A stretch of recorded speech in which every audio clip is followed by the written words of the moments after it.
Yes, basically. So I'm getting set up with a physical therapist. Whoa. So I assume they're gonna sit me Aren't in a they chair and all? like.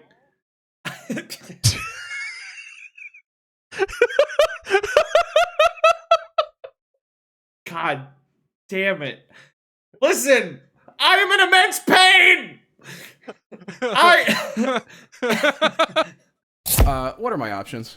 It could be any 3 crimes. What are my options? Find a tombstone. Oh. Should I just take off my clothes right now? There's no possible way I can win. Good afternoon. What are my options? WAMO audience. Good to see you guys. It is Tuesday, 3:40 p.m. We are recording here today, July 14th, 2026, episode 47. The age that Kyle's body thinks his arm is. Yeah. Good news. Ooh, good news. I got meds. Kyle found his Quaalude stash from the 80s. Let's go. They didn't give me anything extreme, which is good because that would scare me. Yeah, and it's definitely not telling that you're in a hospital room right now as you're recording this. The doctor said I'm allowed to film the podcast as long as I don't wake any of the, like, terminal patients. Oh, yeah, the people, like, waiting for their flight. If you're on Spotify, don't look. Kyle's definitely filming in an actual hospital. Just trust us. So what happened? Last you guys heard, we've been on a 6-week tear to lose the most weight, working out, eating better, la-di-la-di-da. And then, halfway through the challenge, Kyle, ow, glass in my arm. It feels like it's shattered. Yeah. I finally, after putting it off for so long, decided let's go to the doc. I have not been to the doc in a long time. Outside of about a year ago where my eye exploded, and that was an ER visit. And, like, to get tested for COVID. But other than that, the last time I was actually, like, at a hospital, like, I don't know, high school? Half your life ago? Pretty much. I don't go in for checkups. I don't, if I get sick, I just pop Mucinex for 3 weeks until I get better. I don't need a doctor to be like, oh, you got a cold. And I'm like, oh, Dios mío, I have a cold. The reason you go to regular checkups is so that way long-term problems don't go unchecked. They're not there to let you know they have a cold. They're to be like, oh, you have a couple early signs of, like, early, late-stage onset dementia. Here's some things you can do 30 years ahead of time. Oh, it looks like your sodium's high. That's fine for now. But if you have this high sodium for 20 years, you'll die. And then you go, oh, I can change that now. I like the idea of talking to a doctor monthly for like 6 years, and then she's like, listen, man, I can tell you're getting dementia. You're messed up. You've been coming to me for, listen, I retired 6 weeks ago, and you keep coming to my house asking for your appointment. It's always that, like, initial first 10 minutes of talking to the doctor where they're, like, going over everything. Yeah. And they're like, do you drink? And I'm like, no. And they're like, do you smoke? And I'm like, no. And they're like, God, you're a boring ass loser. And they make a check of that on the note. I always I always worry that I'm gonna lie, even though I never lie. You should never lie to your doctor. That's the only person you should never lie to. It's so stupid to lie to them. They're not going to, like, report you or anything if you say, like, you smoke pot or something in a legal state. They need to know, so if they give you medicine, it won't kill you. Because they're always like, do you drink? And in my head, I'm like, are they asking if I'm an alcoholic? Like, it's such a vague question that I'm always like, socially, once a month, couple of beers. And they're like, that's too much information. Okay. You're like, Doc, somebody brought me here. I'm hammered right now. I learned a doctor at some point, without telling me verbally, diagnosed me with anxiety, and I'm very upset about it because I don't think I have diagnosable anxiety. I just have the healthy amount of anxiety that keeps me alive. Because when I went to the dentist, they were like, oh, it looks like on your chart you had a heart surgery as a kid, you have high blood pressure, and you have anxiety. And I went, huh? And they were like, yeah, some doctor at some appointment in the last few years wrote down that you have anxiety. And I went, well, that's news to me. We didn't go through any of the procedures, any of the tests. Just some doc was like, this kid's fucking crazy, man. And I was like, can you remove that? And so the dentist removed it.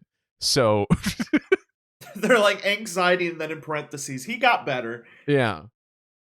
Like they were talking to me and they're like, do you think you have this? Do you have any problems? Do you have depression? I'm like, no. Wait, who's them? Let's back up. Your dad figures out your insurance. You're looking for doctors. Do you find like you're looking at a primary care doctor, or do you just go to an X-ray bone guy? What was the plan? It was like a clinic. Okay. I walk in, I fill out the paperwork, they come in, they ask me the questions. I have this nice doctor. I don't know if the other guy that was in the room was a nurse or her son. Why? What gave you the impression that it was her son? Because, like... They were both named Dr. like Williams. He looked really, really, really young. Okay. And the entire time she was talking to me, he was on his laptop, like, reading comics.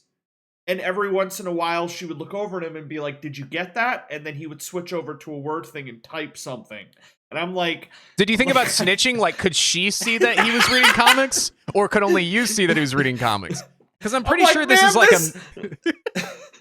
He's not even paying attention. He's reading comics on his laptop. So, like, yeah, my guess would be if you're at a clinic and you don't think they're a nurse, then they're probably like a medical student just like there to learn and get their hours in. The comic book thing is concerning. So that's I'm gonna be honest, I was reading along with him.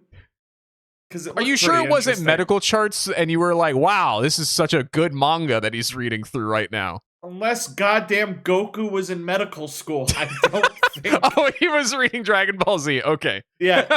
I don't know if you're familiar with which comic it was. Okay. But she's asking me this question. She's like, are you allergic to any medicines? I'm like, penicillin and codeine. And she's like, are you still allergic to those? And I'm like... That's not something you taste. I'm like, maybe? I'm like, I would prefer not to get jabbed with those, like, anytime soon. Then I have to spend the rest of the day having an allergic reaction. But we're like, okay, well, you're still allergic to those. Good and don't give me the banana needle. No banana needles. Be careful with the banana needle.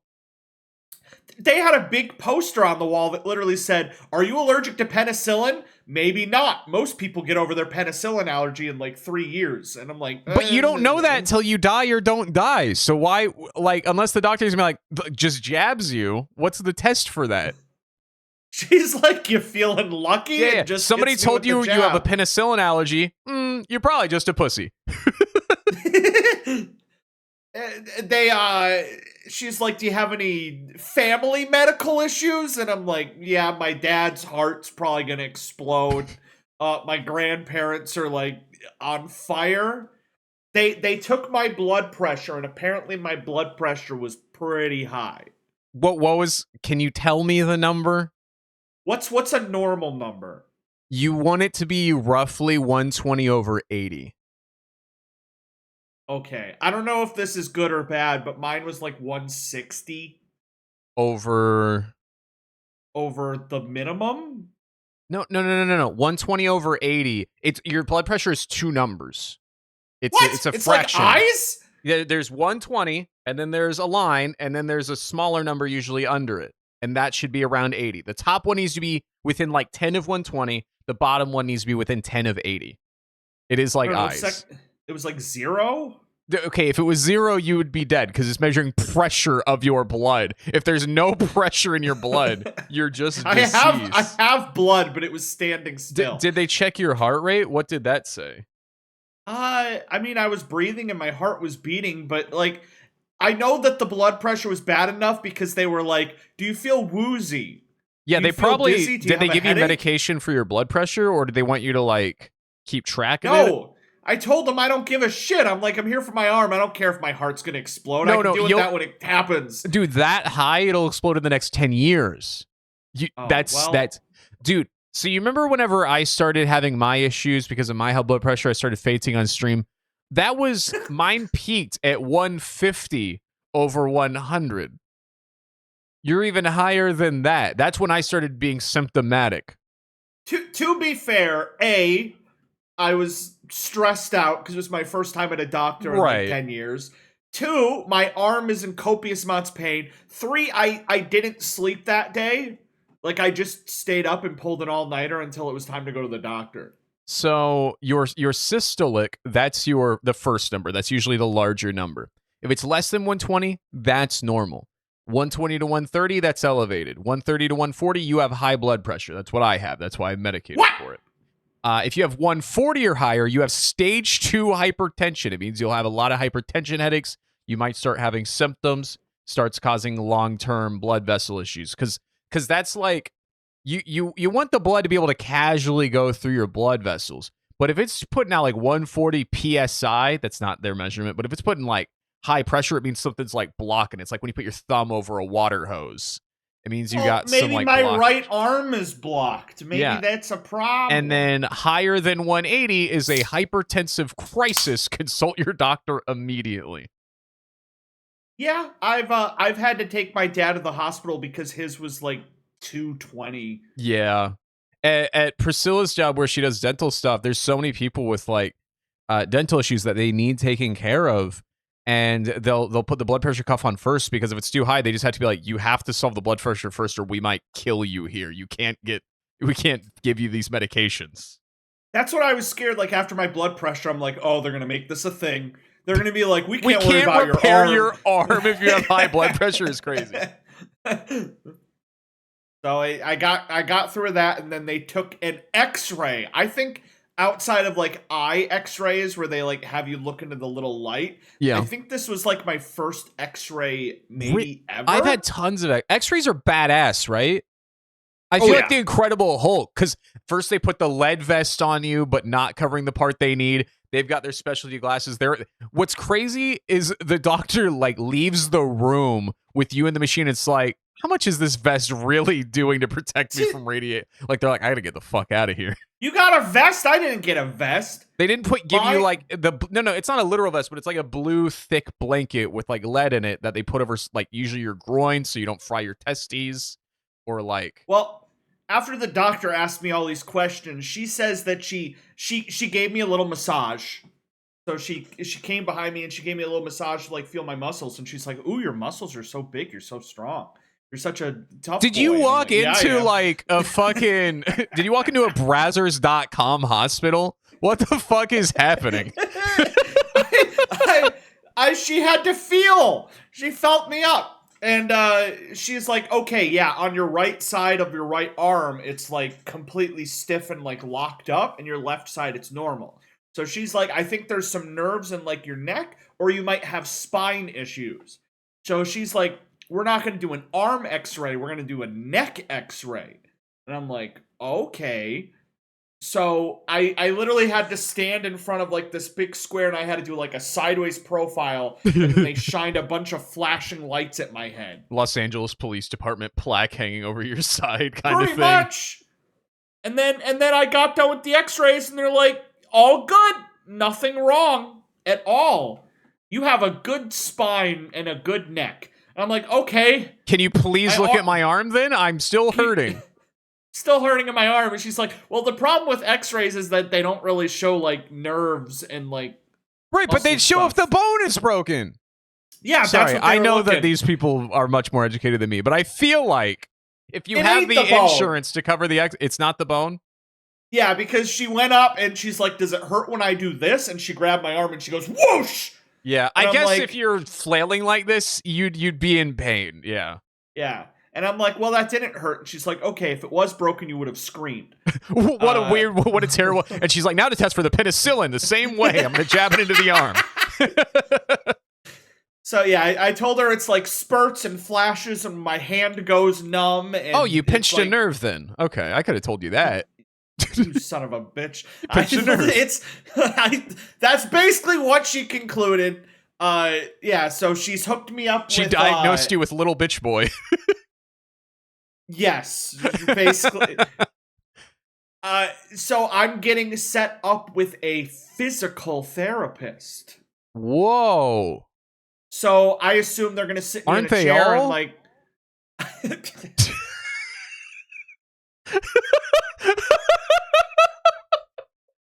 God damn it. Listen, I am in immense pain! I'm gonna tell that to the physical therapist. They're gonna kick me out. Dude, I'm gonna... Anyway, So... you have a physical therapist. Physical therapist, she's gonna probably give me a massage too. My big muscles, and tell me what's wrong. I hope. And then they gave me super ibuprofen. That's nice. You be what? Ibuprofen. Mm-hmm. 800 milligrams a pill. So that's the good feeling stuff. And then I also got, which has really helped, muscle relaxers. Oh, baby, you gotta send me a couple of those in the mail. Oh my God. So they make you really sleepy. Yes. So I took one before bed and I woke up in the middle of the night and I was like, it was like I went to move my arm, no pain. Pain completely gone. Because I guess all those nice, tight, super stiff spots just kind of go, wow. Yeah. And so I'm moving my arm, and it feels like I have 3 arms moving at different speeds, but it doesn't hurt. And I'm like, whoa! And then I go to kick my legs, and I feel like I'm on the moon. And I'm like, whoa! And I'm like, I'm not hurting. This is going to be the best sleep ever. And but I can only take them like twice a day, so I'm holding off now. I would like to at some point take a muscle relaxer while awake, just to see what that's like. Listen, man, this is not medical advice. It's a good day. It's a good. If you want to film next Tuesday's podcast, pop a muscle relaxer like an hour before. That'd be a good time. I should have popped one before I recorded. I would have been sitting here. I'm like, dude, I'd just be giggling the whole time. You'd be on whatever fucking Aaron Rodgers is on. You'd be going on log cabin mushroom trips. I'm so afraid that like. I hope I never get prescribed, like, good painkillers, because I'd probably 100% get hooked. That's, yeah. Like, I get addicted to, like, certain flavors of Cheez-Its. Where, like, I spend a whole day when I run out. I would probably be addicted to cocaine because I love Cheez-Its. I don't think you realize how good cocaine is if you're comparing it to Cheez. I fucking love Cheez-Its, but imagine if the Cheez-Its let you run a fucking marathon and then file your taxes afterwards and tasted delicious in your nose brain. I assume cocaine is like the best flavor of Cheez-It ever. I assume it's like the garlic and herb spices extra toasty Cheez-It. It's gotta be at least that good. No. If you can't handle a Cheez-It addiction, you cannot do cocaine, Kyle. Second I finish the box, I'm like, God, I gotta get some. Should I go get some more now? And I'm like, I know I can't have 10 boxes of it at the house, or I'd eat it all in one go. So I assume that's what painkillers are like. So I gotta be careful. Yeah. In a different life, people with pill addictions just would have been diabetically obese. They could have grabbed the Cheez-It, but they grabbed the painkillers. It's the same thing with like cigarettes. I'm like, I just get so easily hooked on something that like if you gave me something, dude, I'm still doing phonics 30 years later. I'm fucking hooked, man. They got me hooked on the phonics. I can't stop. I'm itching for another volume, man. There's only 26 letters. There's only 26 letters, Kyle. Oh, guys, this is not an 11 p.m. podcast, I promise. But the best part about all of this is the doctor told me that if I'm not better in 4 weeks, they're going to put me in an MRI machine. Those are the coolest, most terrifying machines they have. I've never been in one, but I've seen videos. Wow. Yeah, just watch the newest Final Destination if you want to see how it works. I think I'm going to sneak a bunch of paper clips in my pocket just to see what happens. Dude, you'll get to buy a new MRI machine. Heck yeah, man. But like, do you have any metal in you? I mean, I got some iron. Yeah. That's how Magneto got out. That's how, yeah, he just ripped it out of that dude. Listen. Too much iron in your diet? People hate on The Last Stand, but just Magneto walking out of prison, ripping the iron out of their blood. Kind of fucking Badass. rules. I'm scared. What if they put me in an MRI and instead of saying, "Oh, your arm hurts," I have like super cancer or like super. You say what if, but what if you continue not knowing that? Isn't it like all you're gonna do is be able to take more action? I mean, ignorance is bliss. Dude, so you're already bald, okay? As a close friend of you. sorry to break the news to the Cheez-It addict. Kyle, I'm you're what? bald. You're fucking bald, Kyle. I'm sorry. I had to break the news to you. You almost shook. Sorry. For those of you that don't know, the audio listeners, Kyle is bald. Sorry, I'm unsubscribing now. Oh. If you get cancer and the treatment makes you lose your hair, so hold on. So you are bald. Typically, the cancer treatment makes you lose your hair, but you're already bald. And usually friends and family, they would shave their head bald in solidarity. Do I still have to do that if you were pre-cancer bald? Do pre-cancer bald people get the sympathy balds? This sounds like the plot of like a Curb Your Enthusiasm episode. What? He was already bald, Jerry. He was already bald. Okay? Listen, if he grew hair suddenly, I'd start growing my hair. He was already bald. Yes. Would you expect people to shave their heads after your treatment because that's what people with hair, because you're like, not only do I have cancer, but I don't get the sympathy bald people. I'd make you shave your head, but then I get your hair as a wig, so people would never know. I already want that to happen. I want to do a hair transplant so bad. I need a reason to eventually cut this hair, and if you would let me glue it to your head, it would make me so happy.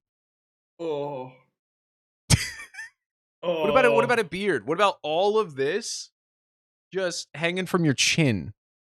I don't want a hair beard. I don't want a pube beard. We do it like Jackass. It wouldn't be. This is healthy hair. This is good hair.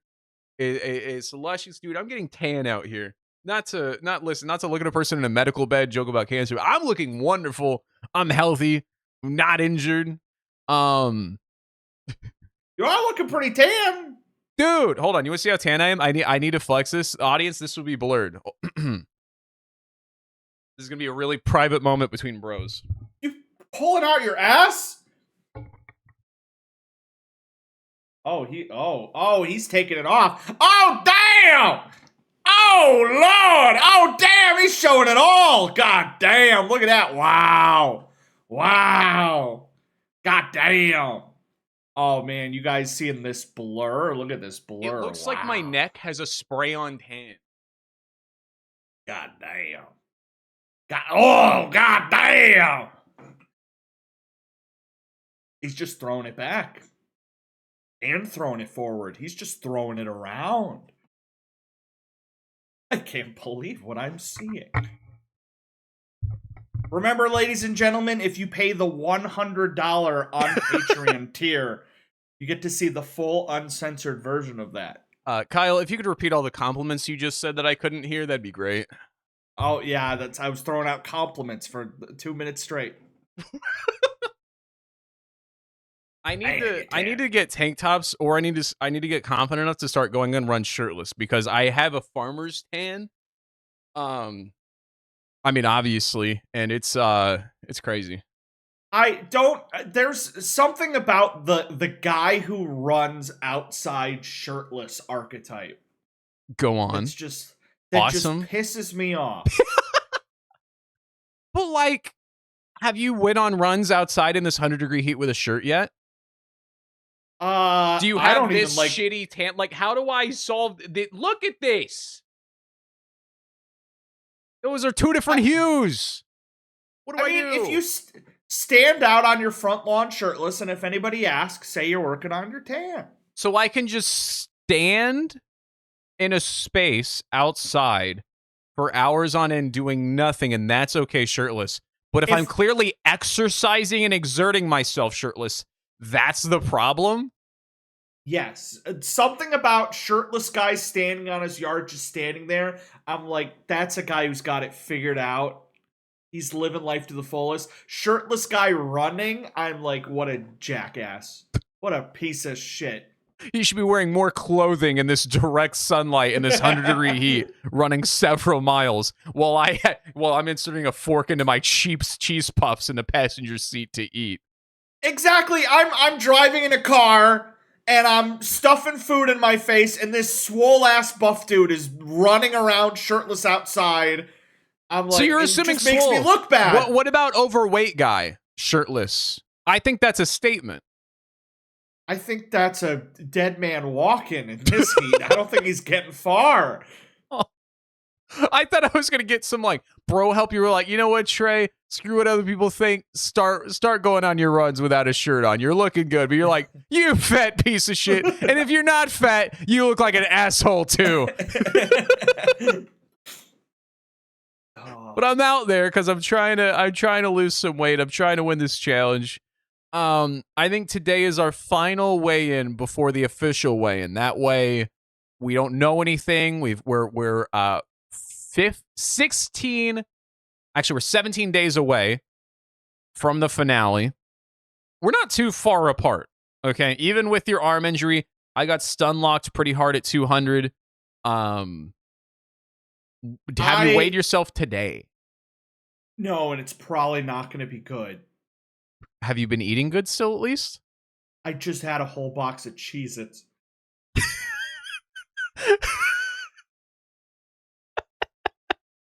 This episode is not brought to you by Cheez-Its. I'm sorry. I was like, why does he keep talking about Cheez-Its? A whole box? Dude, have you ever read the serving size on the back of a Cheez-It box or a chip box? It's they like have these 7 Cheez-Its is 200 calories. And then you start doing the math. The whole box is like 700. And you go, oh, I guess I don't get to eat for a month.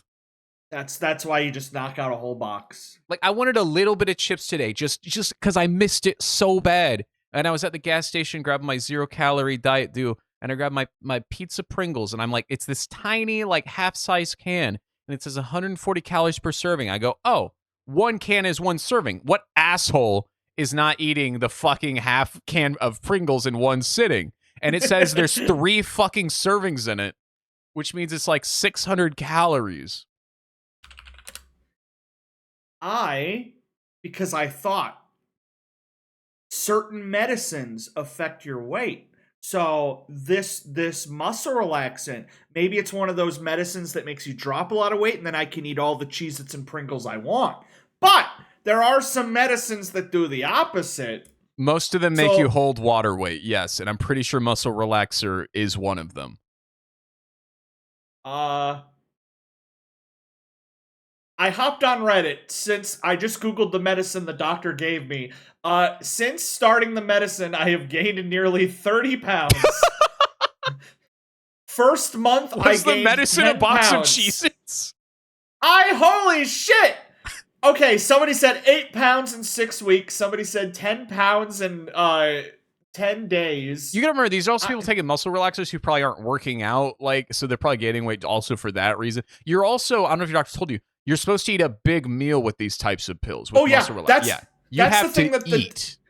The doctor and my dad and everybody said, they're like, whatever you do not take one of these super ibuprofen unless you ate first. Yep. And they don't tell me what happens. It just sounds like gremlin rules. Stomach aids. Stomach aids. Yeah. The bad kind.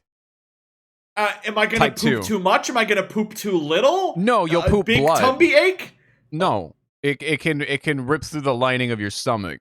It's also really hard on either your liver or kidneys. I forget which one, but one of the two. That's why you're not supposed to, like, long-term take mass amounts of strong ibuprofen. Like, you can take it temporarily, but, like, if you take, like, 3 regular ibuprofen every day for, like, a year, it really fucks with your body. What if I take ibuprofen every day? Is that not what I just said not to do? That was the example I just gave. But, like, 8 a day. If you had 8 ibuprofen every day for, like, what, 2 days? For, like, a year. For a year?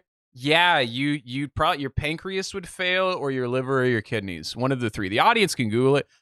For a year, 8 a day, I think that'd be enough long-term damage to whatever absorbs ibuprofen into your body, that the absolutely will bottle fail. just says take 2 at a time. No, it says no more. It says take 2 at a time and no more than 4 in 24 hours. That's 8. 4 pills. Take no more 2 than at- 4.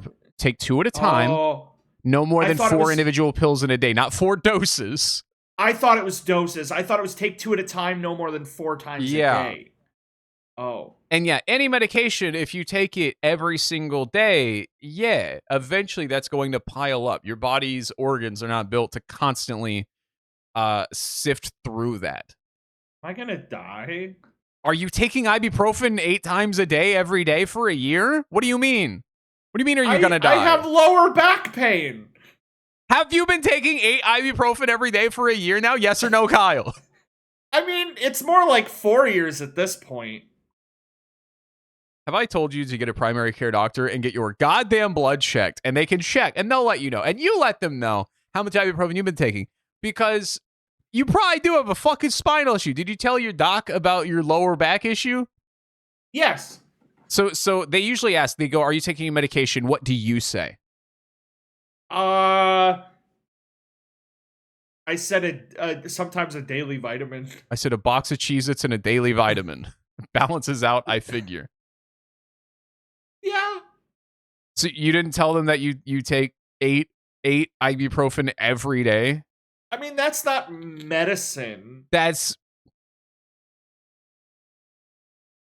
like you can buy that at Walmart. That's basically candy that makes you feel good. what's interesting. The other problem, Kyle, is ibuprofen is intended to lower blood pressure.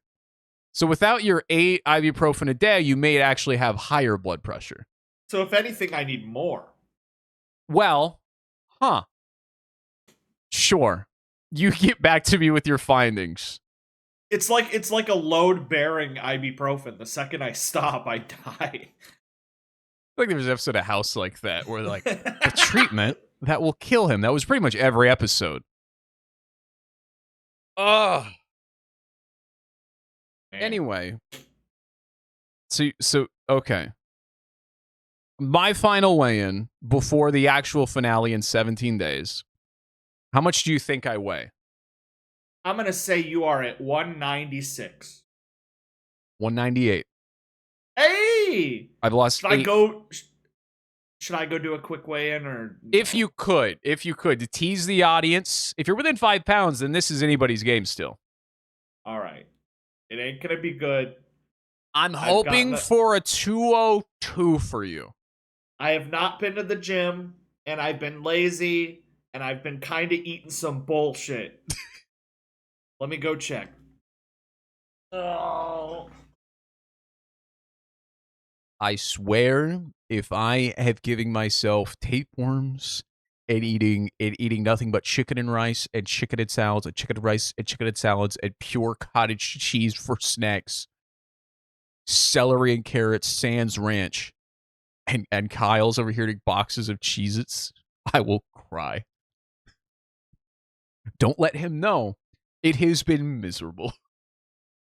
I have been in the heat 4 miles a day, 90 minutes every day at noon, attempting to make sure I lose 16 pounds in 6 weeks, which is, I think, 3 pounds a week. And right now I'm averaging 2 pounds a week.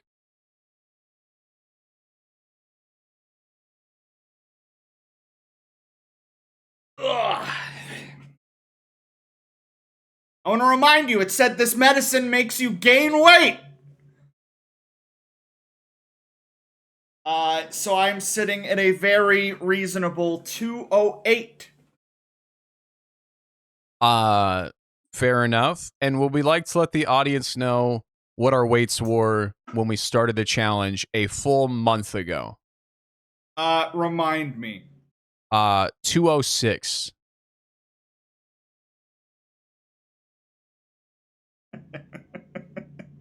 So that's not very good, then, is it? Kyle, I have had 1,600 calories every day. I've been eating chicken and rice and chicken and salads I've been getting goddamn parasites and fucking diarrhea. I've been walking 4 miles for 90 minutes every day at fucking noon when the sun is at its highest. Every day. And you've goddamn gained weight. I'm having cake for dinner tonight. I'm having cake for dinner. You could have a cheat week at this point. I could have a cheat 2 months. That's 12 pounds I would need to gain.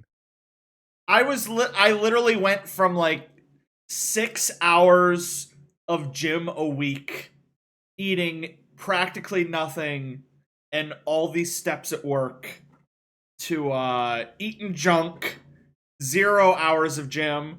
And my work right now, we're doing like installation stuff, which means I'm basically sitting on my ass all day, like tinkering instead of walking. So it's been a rough competition right now. Okay. We need to let's make a deal again, because I don't want this to be a blowout, and you need incentive. Okay.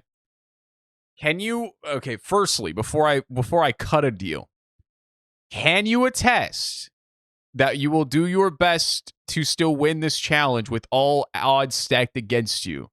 Of course. Okay.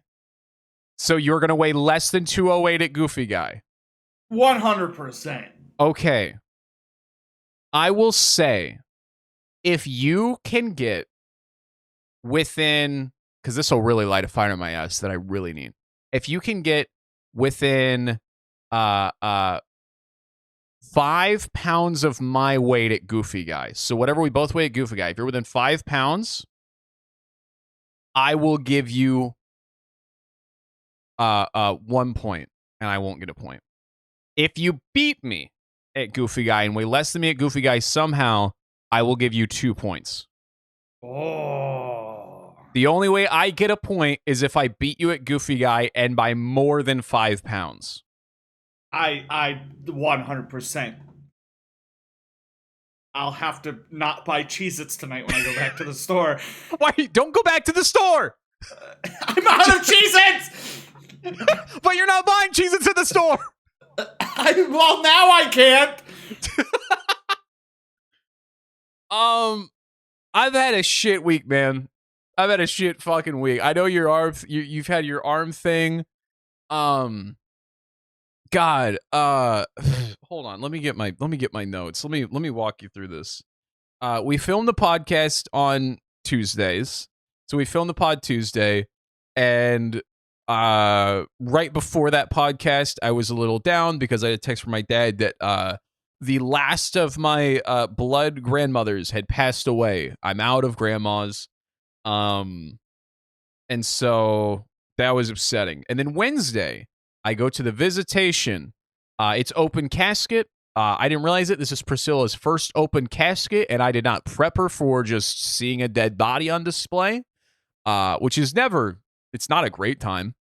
Go to the very sad visitation for several hours. But I get to spend time with my dad and my new future stepmom and my younger siblings.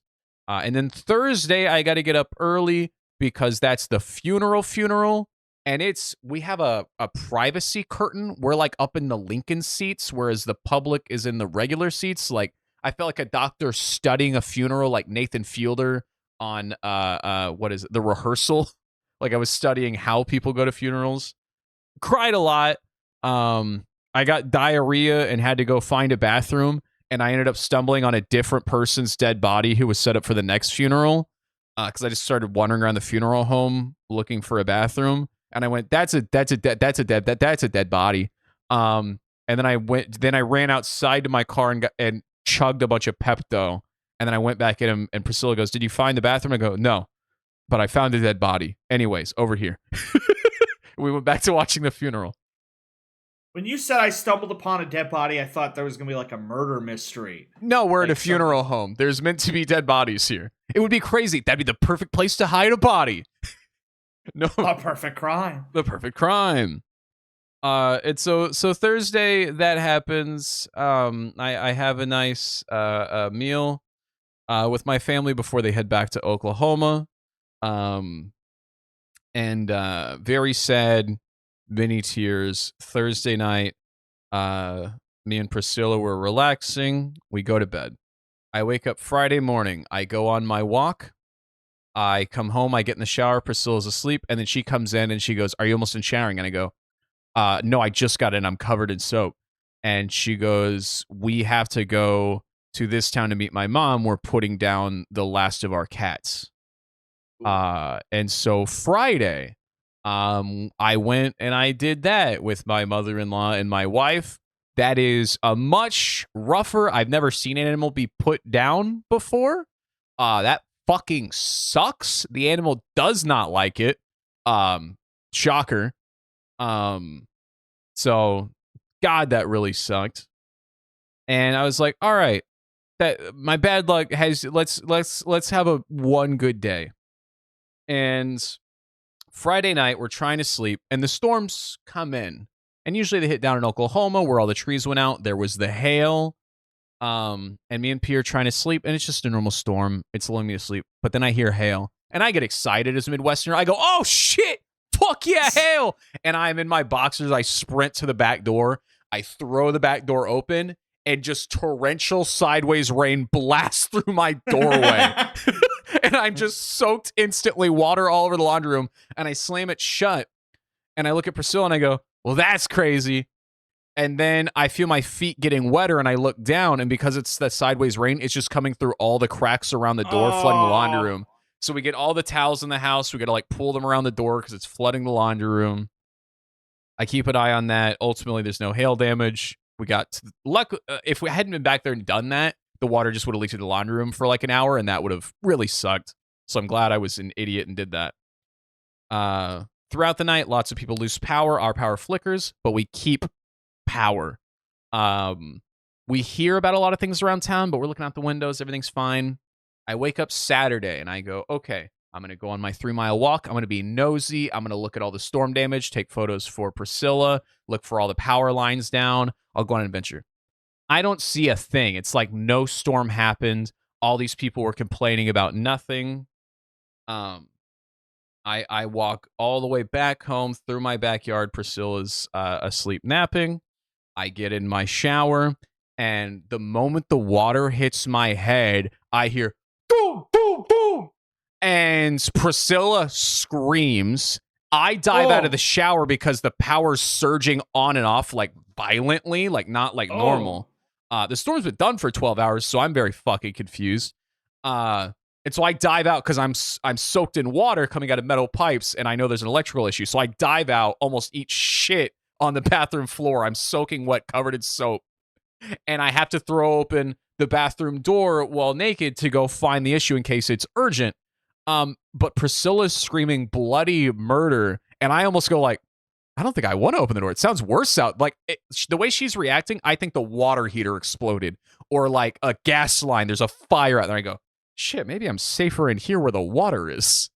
And finally I throw open the door and I'm like, what's wrong? What's wrong? And she's like, and she goes, it was just terrifying. It was so bright. It was so loud and I was napping. And I go, okay, so we're not in imminent danger. I go, what did you see? And we look out back and well, I already showed you the photo, but I'll send it again for you to describe to the audience or for the audience to see. This, we both, I put on a towel and she from her nap, we run out the back door to go see what the fuck just blew up. And now we don't have power to see if we're in, and we throw open and there's a guy in a truck. He goes, are y'all all right? I just saw that shit. And we're like, what is it? He goes, that power line just snapped right in front of my truck. And it, as you can see, burnt the shit out of my lawn. Luckily, it was wet, so it just did that. If it hadn't rained that night, obviously, my lawn would have just been on fire. That was what it did to soaking wet grass. Theoretically, if you had been, like, standing there shirtless, soaking in the sun, what would have happened? I would have died! Like, it was a 10-minute difference. It was a 10-minute difference. I didn't see any branches on it. We're 12 hours past the storm. All morning, all the electrical companies have been working on all the other houses. We were quite lucky, we felt. And I go, well, okay. And we can see the power line. It's sparking. It's smoking up the grass. And I go, shit, okay.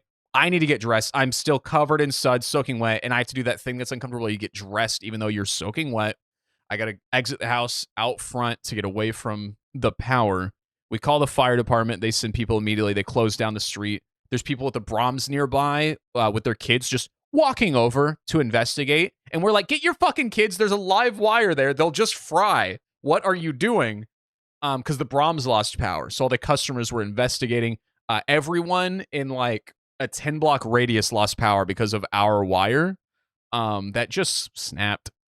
Wow. And so, yeah, we're in the house, and we let the fire department know which door to go to, the back door road. And every time they always come to the front door road. And so I go, okay, let's go out the front door to wave down the fire department. And I throw open the front door, me and Priscilla do.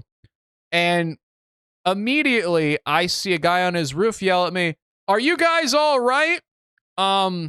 Somehow, while I was looking for storm damage, I didn't see my neighbor across the street had an entire tree trunk. He used to have a 10-foot porch that is completely gone.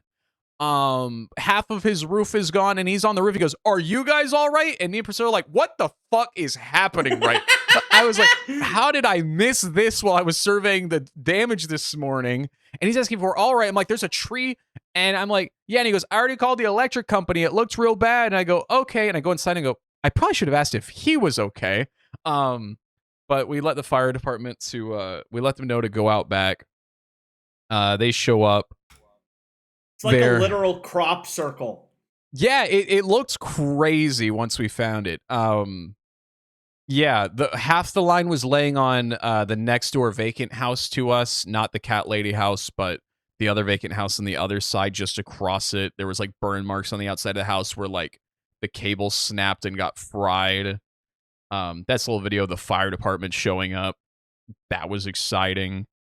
Wow. And then I told P, I was like, I need to go finish my shower. I'm still covered in sweat and disgusting filth from my walk. And so she was nice enough. We had some camping gear from this year. So she hooked me up there for that video. I lose my troubles. Nobody knows but you. I was showering by lantern. Oh my god. Which was really cozy, actually. I highly recommend showering via lantern. Wow. Let me see. Good shower pose, ready to do it a good point. Okay. And yeah, the power was out for a while. The fire department had to make sure the electric company got rid of the power. They were up there. It was getting the other issue, 95 degrees outside. No electricity means no AC. So it was getting. Yeah. I was doing a little I'm a European simulator. That was exciting. Boy, it must suck to be them. Just I had to do it for a couple hours. Oh. Wouldn't recommend that. This was all what, Saturday. Yeah. Luckily, Sunday and Monday, as far as I can recall, pretty uneventful. I got a library card. I got some movies from the library. Me and P watched them, and that was nice. Libraries kick ass. Dude, they had the newest Zelda in there. They had fucking you can get video games, you can get movies, you can get audiobooks.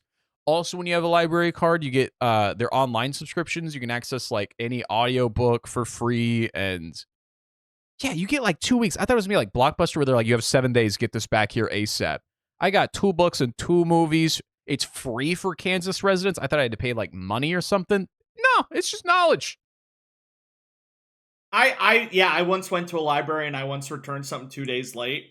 And I'm like, oh, I got to pay the late fee. And the guy's like, don't worry about it. You brought it back. Thanks, bro. I'm just glad you're using the public library, which is a resource nobody uses, even though it's an amazing resource. Oh, libraries are so cool. Oh, I got to use my Dewey Decimal System knowledge to navigate. I was like, oh, I still have this burned into my brain. Everybody watching, look up a local library and just check that shit out. Just go in. They always have great architecture. They've always got great promos because the librarians love that people at the library. They put in so much effort to decorate the interior. Every librarian I met wants to help you so bad. They've got so many programs. Ours does like movie nights, like they're playing Superman this weekend for free at the library. And I'm like, I guess I'm gonna go watch Superman with the librarians. But it's pretty much free for like local residents. So just go to your local library. You can just walk around. They have computers with free Wi-Fi and printers that you can use. It's pretty fantastic. I went to a library once, and there was literally like it was just me in there, the librarians, and one kid who was just playing Roblox on the free Wi-Fi. And I'm like, you know what? He's getting full use out of this. Yeah, they already paid the internet bill. They don't care what you do on the computers. Well, they probably care some what you do on the computers. Yeah. But anyway, that's a little weak update on me. I played some video games. I watched some movies. I haven't started either of my books yet. But just sad, bad shit happened. Not great. And then I get more bad news today, Kyle. I get more bad news. So me, I keep having to min-max further because like I keep running out of water weight. I need to lose 2 to 3 pounds a week to hit my personal goal of 190 at Goofy Guys. Oof. And so it's either rice and chicken thighs or chicken thighs with salad. It's low-fat cottage cheese for a snack, and then some celery and some carrots. I'm eating Skinny Pop popcorn. That has been a godsend discovering. That's actually not that bad. Kind of a fan of that. Very low calorie. But just lots of salads and carrots and celery. And you know, and then even if I go to Taco Bell, I get their taco salad, which with lots of produce in it. I know where this is going. And then, you know, finally the article goes out today that it's not just a Taco Bell problem. People thought it was just a Taco Bell problem. Kyle, if you want to read that for the audience. A San Diego infectious disease doctor. That's quite the job title. Says it's probably best to stay away from fresh produce for the next week or so, even if you wash it. A fecal parasite illness known as cyclosporiosis has now reached California. NBC7 Schneider Menendez has details. I can't even be fucking healthy! I'm trying so hard! I gotta eat fucking Cheez-Its now! I have heard about this. It's starting to hit all over the country because of the fruits and veggies. A diarrhea disease. Do you remember the diarrhea that I had last week that I shared on the podcast?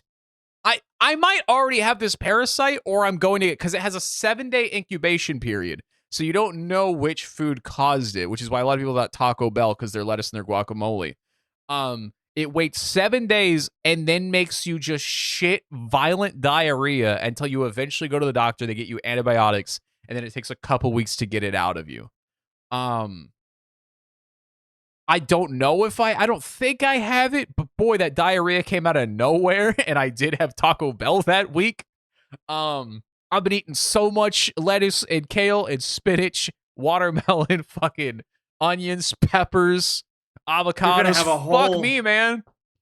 You're gonna have a whole new breed of them. They're gonna be spawning new ones inside of you. So I'm running out of food options. It was getting exciting. I guess it's just chicken and rice for every meal now. I have no more diversity in my meals. You think when I was at the hospital before I told my doctor it was wrong, she's like, I hope it's not the diarrhea disease. Yeah, because one of them's gonna get their first fecal parasite. Yeah, and they gotta because the way that they test for that, you gotta poop in a box and hand it to them. No! Yeah. If you suspect that you have the parasite, the doctor can't do anything unless you can poop while there. Otherwise, they'll give you a kit to send home. You have to poop into a bag you lay in the toilet. You then scrape it with a spoon they give, put it in a vial, and then you bring it back to the hospital. And then they test it. And then they let you know if you have it. Then they give you the antibiotics. While you have diarrhea through this whole... Oh my God, you got to scrape I've never thought about scraping diarrhea. How do you scrape diarrhea, Kyle? Oh... Can't they just... You just use a syringe? Can't they just trust me, bro? Just trust me, bro, to your doctor. I don't need to scrape it. No, trust you. You don't know if you have a parasite because you can have diarrhea for a million reasons. You have to I would scrape it to still test like for the medicine. parasite. Right. But they need to know. They can't just give you antibiotics because you think it's the parasite. Because some diarrhea just means you're dehydrated or overhydrated, or it's certain medications. They got to know how to treat your diarrhea Oh. by scraping it. Oh. So either you happen to have the diarrhea and poop while you're there, and they'll give you the kit to walk into the hospital bathroom, or they'll give you a take-home kit and you'll come back with your poop. I don't even like doing the pee kits. I don't even like to look at my poop, let alone vial it up. Oh my god. So, I haven't had any more diarrhea, but if I get more diarrhea, I guess fuck me, man. Yeah. Man, I haven't had Taco Bell in a while, but now I'm scared. That's the thing. So people were thinking it was just a Taco Bell thing. They were kind of the scapegoat for like the last week, basically. Man, I've had Taco Bell twice in the last week. Ooh. Specifically with lettuce and guacamole. Ooh. Because I was like, it can't be my Taco Bell. And now I see it's just all American fresh produce. And I'm like, that may have been a mistake. So No salads. I got about No 4 more days till I find out if I have, deadly diarrhea. So tune in next Tuesday or next Friday for the podcast to find out. For just $50 on the Patreon tier, we will have a full uncensored diarrhea scraping video. We're about to review fridges for WAMO Wednesday right after we record this podcast. And all of my fridge photos, like 60% of my photos are my nice sliced cucumbers, my lettuce, my kale, my onions, my peppers. All of them just poison. Ooh. Ooh. I have to finish it, though, because I've already been eating all of it. So I either have the parasite, and I may as well not waste the food. I can't get double parasite, can I? The idea of you not having the parasite, but from finishing the food will give you the parasite. Like, he's waiting on the last cucumber for me. He refuses to spread to the others. He's like, if he finishes the tub of cucumbers, he deserves this. So anyway, for anyone that ever feels like your week makes you want to go, live through me. I'm having a terrible time. I can't wait for this week to not be what this last week was.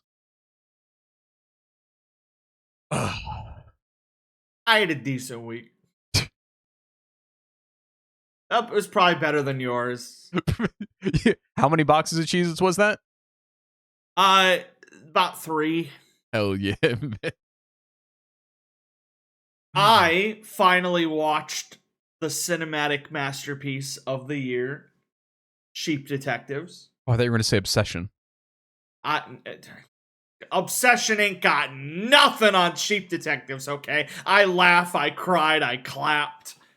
Yeah, Phenomenal Obsession. movie. I'm obsessed with Sheep Detectives, Who's your favorite character in Sheep Detectives? My favorite character in Sheep Detectives was the Bryan Cranston. What's the character's name? Sebastian. He plays a sheep. No shit. Yeah, he shows up and I'm like, holy shit, that's Walter White. He's bald. So cool. He's a bald sheep. He's in the yellow suit. I am absolutely pissed though, because going into the movie, I'm like, I'm 100% going to be able to figure out who the killer is. And in like the first 20 minutes, I'm like, okay, that's the killer. That's 100% the killer. I figured it out. And then like he does this one thing where I'm like, oh, he's definitely the killer. That's going to be the thing. Because they do a thing like where they establish that there's like fingerprints on the doorknob. And he's like, oh, I don't want to mess up those. So he like uses like his elbows with this thing to like wipe and open the door, and he struggles with it. I'm like, oh, he's purposely wiping the prints. What an idiot. And then they make a thing about returning to the scene of the crime, and he makes this offhanded comment about how he went back to the crime scene, and I'm like, oh, he's gonna be, oh, you. And it's going on, and I'm like, it's him. And then they introduce like the red herring, and I'm like, I'm not falling for that because I'm smart. This is a detective movie called Sheep Detectives. You can't fool me. And I'm a wolf in sheep's clothing, baby. Exactly. And then it gets to the end of the movie and I'm wrong. And I'm like, God damn it. I was outsmarted by Sheep Detectives. We're still talking about Obsession, right? No, I'm not.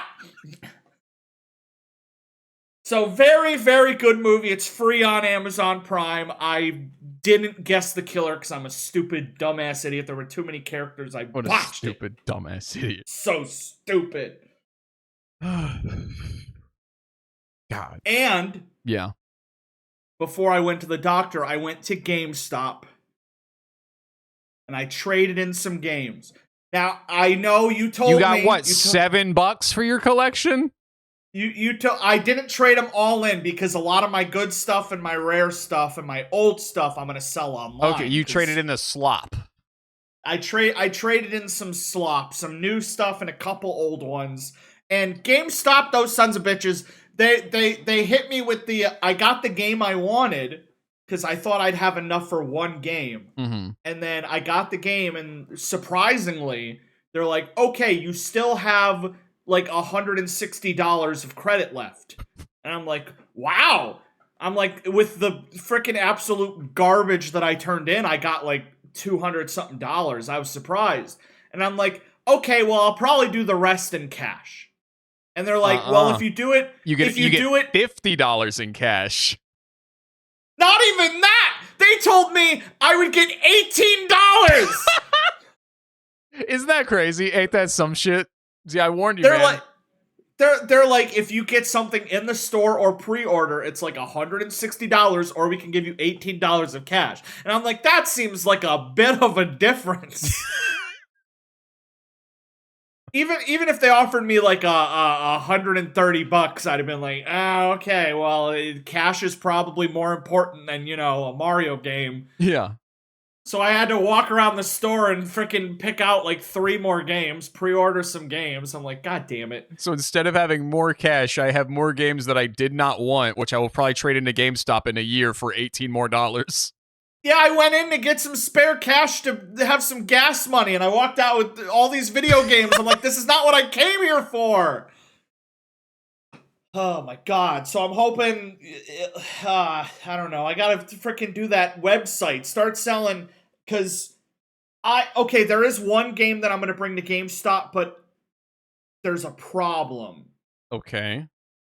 So it is the one that I looked up last time. It's Spider-Man Web of Shadows on PS3, and it is one of the rarest PS3 games where, loose copies are going for like $120.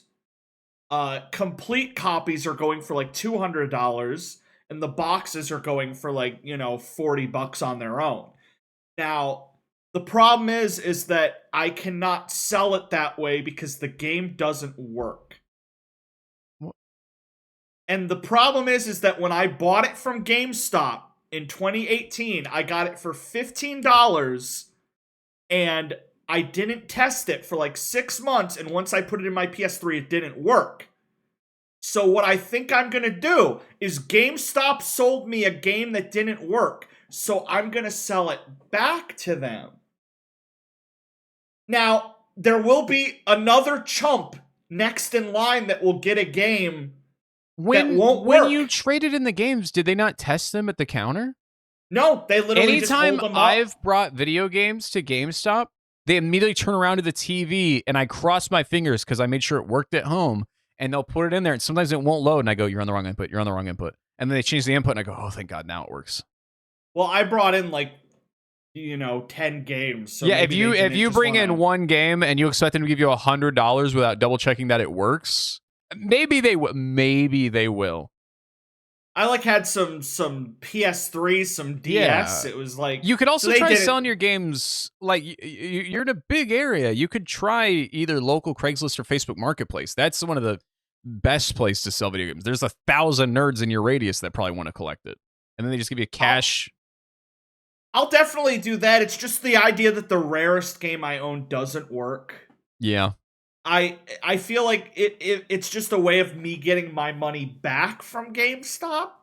I just feel bad for the next person. It feels like I'm committing video game fraud. Well, yeah, that's why I want to go to GameStop, because if you go to GameStop, whoever buys it there is some kid or grandma who's getting it for a gift and wants to play it. If you sell it on Craigslist, Facebook Marketplace, or eBay, it's going to a collector who's never going to play it. So, okay, so you're saying that I could get away with this? Yes, but if you go to GameStop, yes, some poor kid his grandma's going to spend $40 on this game, and then it's not going to work. The problem is that when I traded in these games, they like took my ID and like scanned it. So I think it's like tied to the game. So I'm afraid that if I bring Spider-Man It'll come in, back to you? yeah, like they're gonna call me up and they're gonna be like, "We know what you did. We know they brought it back. It didn't work. Can you come down? We'd like to have a word with you." And then I'm gonna have to like change my name and go into hiding. You're gonna be like the next bricks and minifigs scandal. They seize all your games and refuse to give them back to you. Like, I have pre-ordered games. What if they like, we're not gonna give you those? You gave us a bad Spider-Man. So I don't know what to do. I have this legendarily rare game, and my only options are sell it to a collector who will hopefully never test it, or give it to GameStop for a quick buck, and then some poor sap buys it and is excited to finally play it they've been searching for years. Did you ever have the tricks we had back in the day for CDs, DVDs, and video games? What was a classic one that you would go to? The toothpaste. Peanut butter. Toothpaste, peanut butter. There was a couple weird. I think there was a lighter one. Ketchup was another one. The ketchup is a funny one because people found out that if you put ketchup on your disc and wipe it and run it, for some reason the ketchup makes the game run a little faster. It's the lubricant. So yeah, so people were finding out that like a SpongeBob, a really popular SpongeBob video game in particular, was running a lot faster through its load times in games because of ketchup, that people were using it in speed runs, and it was ruining the game. So they had to put out an official rule that you are not allowed to use ketchup on your video games. So now they have the ketchupless category. Yeah, people were literally like, I can't win because they're using ketchup. So maybe I just wasn't using enough ketchup. If I could save this game and make it playable, it'll be like the rarest video game I own.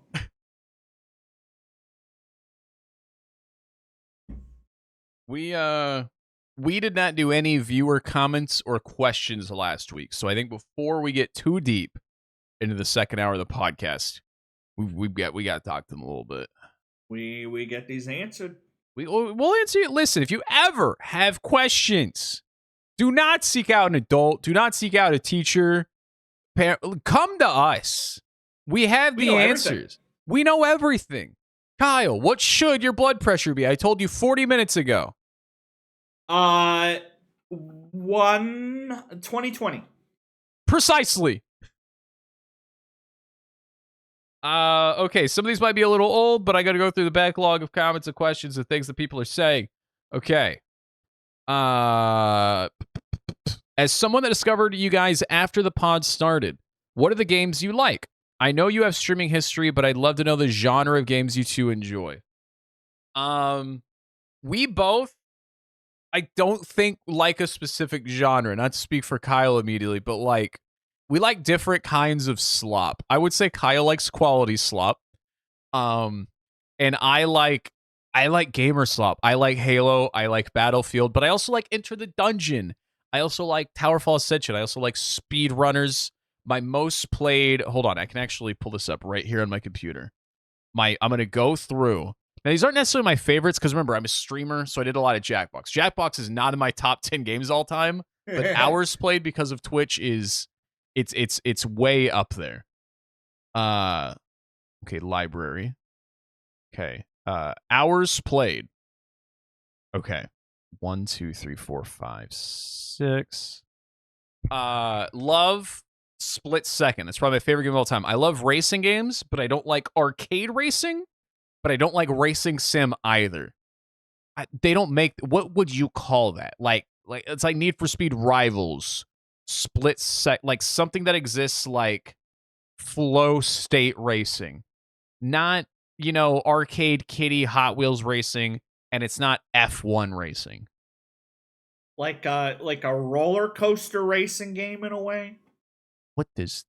Yeah, like I'm almost like, you don't have to have skill, but there's enough that it makes you feel like you're really like, yeah. That's what I want. I don't want to feel like it's a full-time job driving the car well, but I also want to feel like there is some skill to it. Bloons Tower Defense 6, I have several hundred hours on multiple accounts. I love Bloons. VR chat back in its day, I would play from 4 p.m. when I got off work till 6 a.m. the next day. I would hang out in lobbies, pirating movies in the movie theaters with friends that I made. A Battlefield, I've always loved. Battlefield 6, I only started 3 months ago, and I have 200 hours. GTA 5, everybody loves GTA 5. Can I just say, they could charge me $200, and I'd say, okay. Is that crazy? I don't think that's crazy. That's crazy. A little bit. Why? Pretty crazy. Kyle. You should never pay more than $40 for a video game. That's so bullshit. Gamers are the movies. I can pay $10 for a 3-hour okay movie. Okay, that's $3 an hour of entertainment.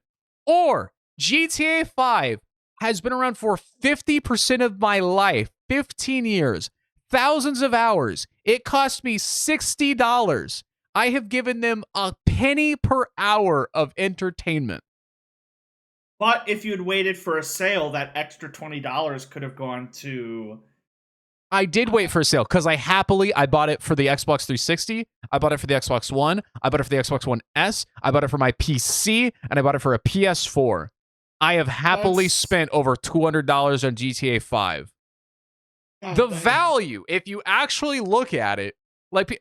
Also, video games are one of the only things other than the Costco hot dog and Arizona tea that has not gone up with inflation. Gamers are like, wham, they've been $80 technically, the AAA titles, since the Nintendo 64.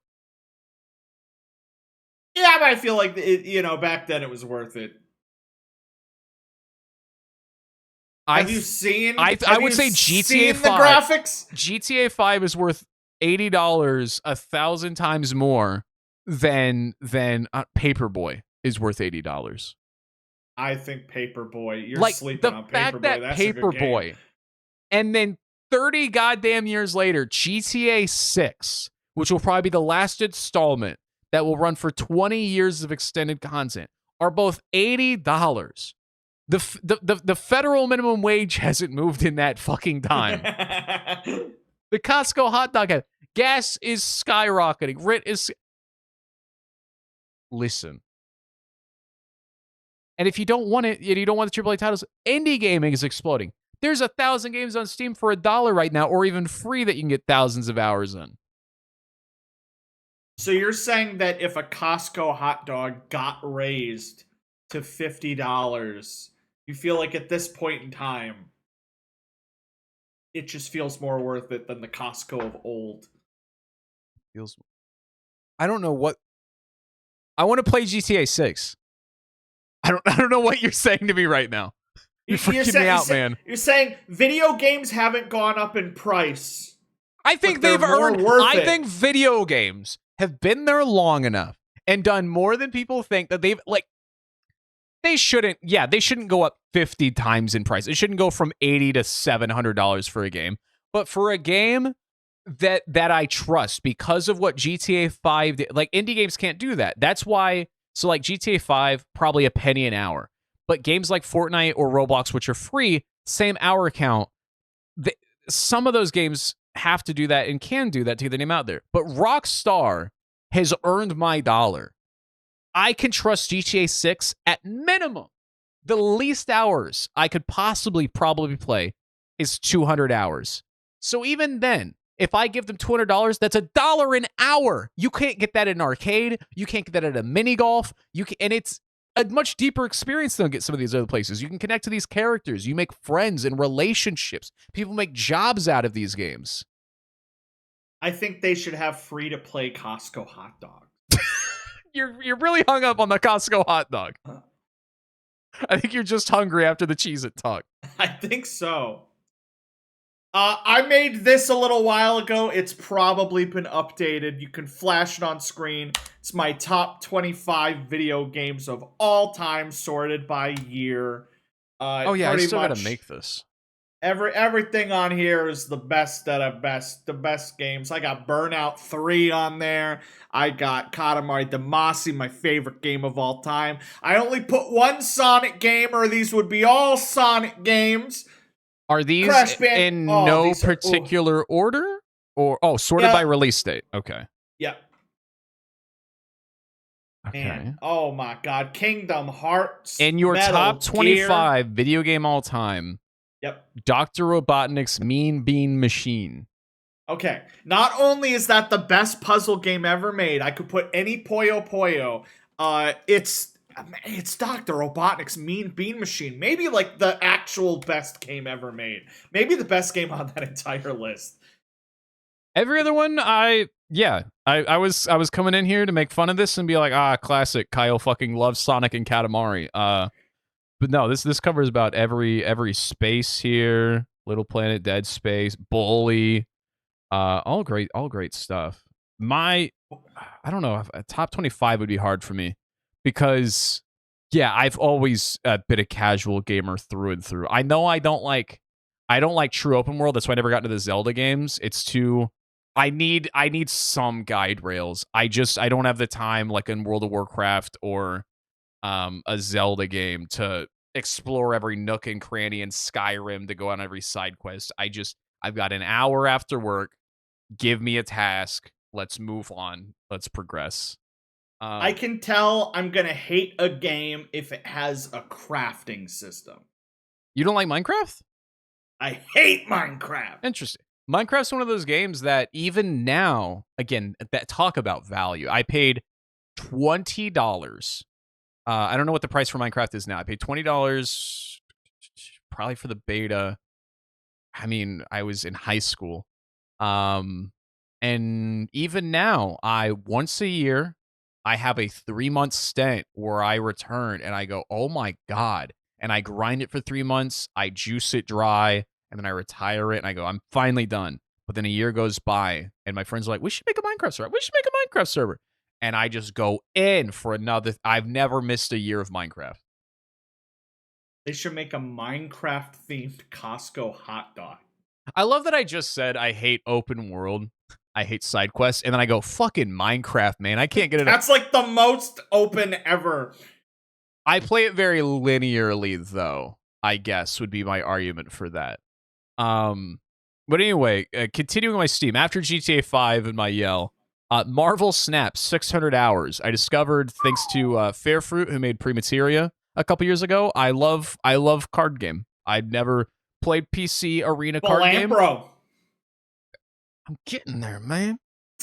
And then usually my number one game all time, Speedrunners. I have 700 hours on my main account. I got Shadow Band at one point, got 500 hours on another PC account. I have that on Xbox 360, Xbox One. I got it during the beta back in the old days. I got it on my Nintendo Switch. I would probably say split second and then Speedrunners figures all time. But Balatro is my most played Steam game of all time, even though I only got it a fraction of the time of the others. 730 hours in Balatro. And when the update finally comes out this year, which I hope it will, that number will double. Balatro is the ultimate, like, video game in terms of, like, being, like, you know, solitaire or chess, where it's just, like, it's an infinite game. It's just, I can sit there for, if I have 30 minutes or an hour, I can just go on a straight run. A similar game, if you're into that, is like Slots and Daggers is great. Basically, I also learned that I adore roguelikes and roguelites, because again, I can just sit there, get a build, whether it's Enter the Dungeon or what's it, Dead Cells? Is that the other one I'm thinking? Yeah, that one's great. Wizard of Legend. I've been burning through those. There's the what was the marble one? God, I played through all of that in like a weekend. That's one of my favorites recently. It is called Ball Pit. Ball Pit. We played it. Goofy Guy. Kyle showed it to me. Not this Kyle, other Kyle. And then I burned through it so fast over the following week. So anyway, I like casual gamer slop and then roguelikes. Bing pow.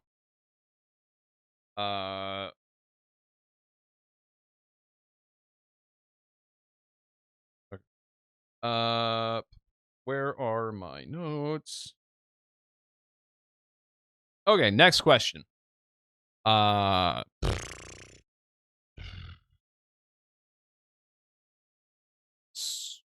Sorry, Chant. Bringing poop talk back from Tilly. I hate it, but they're so goofy. If you broke your good arm, what would your new system of wiping be? I'm wipedextrous. No. You're not wipedextrous? No, that implies that 50% of the time you're throwing the left hand up there. And I've never used the left hand once. Okay. I do sometimes. So it's the public bathroom dictates it. A public bathroom, either the toilet is aligned on the left wall of the stall that you're in or the right wall. And sometimes if the toilet's crammed across the right wall and the toilet paper dispenser is on the right wall, you can't get your right hands between the wall and dispenser and under your ass. I figured it out. Okay. I scoop. I lean. I figured it out. If I went and wiped my ass with my left arm tonight, it would be a first. Because I refuse. I think I've always been bathroom ambidextrous specifically because I entered high school with this device. The first device, I was the first generation. All right, you couldn't take your laptop in the bathroom. You weren't allowed to take your PSP in the bathroom. At least I wasn't. But this iPhone, it happened. And here's the thing. I would traditionally wipe with my right hand. But this is my whole life. It's thousands of dollars. I'm going to hold it in my dominant hands, which then leaves my left hand to do the action sometimes. Whether this was... Why are you wiping and scrolling at the same time? Hold on. Once you start wiping, the scrolling stops. I'm not even talking about pooping yet. This is pre-poop habit. This is where I first learned to be ambidextrous. Traditionally, pre this, right hand touches my peener. But now this has the porn on it. So left hand learned to touch the peener. And now the right hand feels like the stranger. I've tried to go back to the right hand, and I can't, Kyle. But so my left hand has become my sort of dominant bathroom hand. But I do still have some retained skill with the right hand.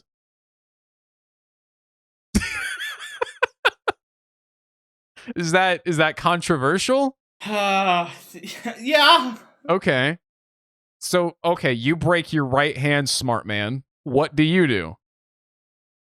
I assume I'm going to need help. So before you think of your own solution, you're bringing in an assistant? Yes. Okay. So let's say you call me in, okay?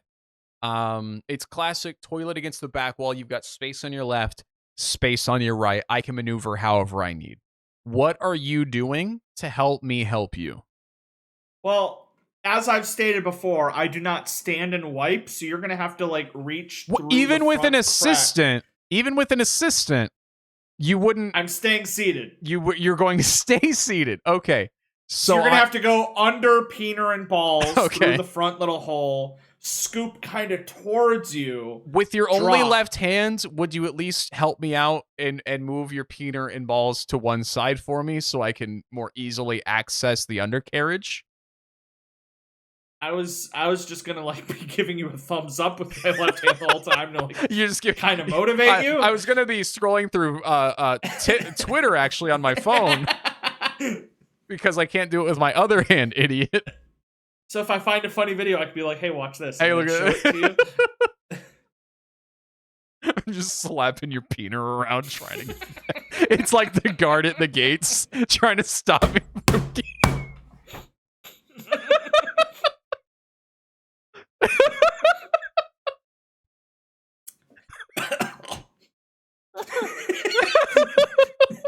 You give it a good slap, and then the pendulum effect is when you get out of here. Through.